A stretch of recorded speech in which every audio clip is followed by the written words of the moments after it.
Okay, so the first clip I'm going to show you here, this is going to be just in regards to his base and footwork in regards to his throw. So let me just play this for you in fast motion first. We can flip it. Okay, so take a look at it here. Ball. Okay, good stuff. Now, when we look closer at it, okay, I want to focus on his feet. So right now the base and the width that he has, that's a pretty good base as far as I'm concerned. So we really have those feet situated in a very comfortable athletic position. We want to have the weight of his body really being on the balls of his feet, not so much the whole foot. So he doesn't have to have his heels up off the ground. It's almost if you want to envision sort of sliding a credit card underneath your heels. That's how you want to kind of bear weight on your feet. So then we want to talk about back here, the back foot, the right foot. That's our drive foot, and up front here is going to be our stride foot. Okay.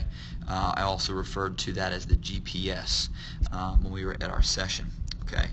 So when we look at the way that his stride occurs, okay, first you want to have power ignited from the drive foot in the back. That's what causes you to stride, as opposed to the idea of just stepping and throwing.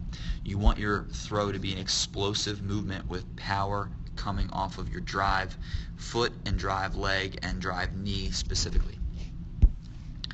When he throws, when Malik throws, you'll see he is stepping, he is driving, okay? But we want to take note here of how his foot lands. We see the heel come down first, okay?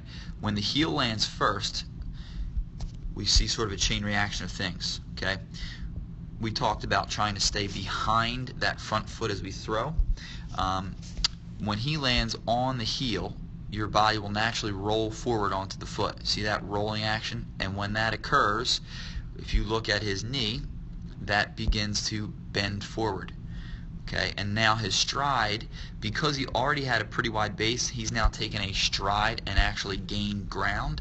Now his stride is getting just a hair long. We can still work with that distance of a stride, but we have to first fix some deficiencies in order to do that.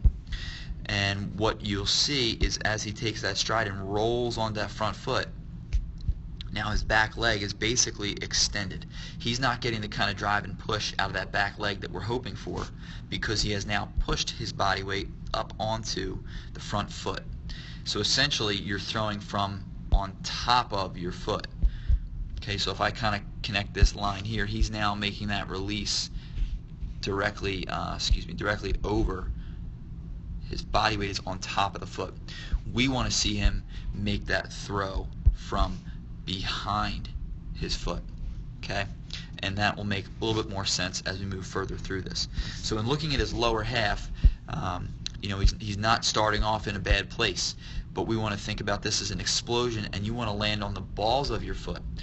If you land on the balls of your foot, you now have the opportunity to work your drive from the back knee, and now your brakes coming down, landing that heel on the ground. But if you land on your heel to start, you have no choice but to roll forward, and that sends your body weight more on top of your front foot and less behind the front foot that we're going for. So I'll stop this here, and again we'll kind of take a look one more time. If you just sort of focus in on the lower half, watching it in fast motion again. Ready?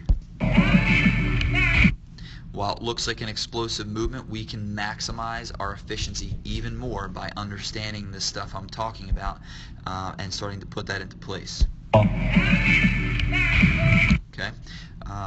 Alright, so that's it for our lower half breakdown.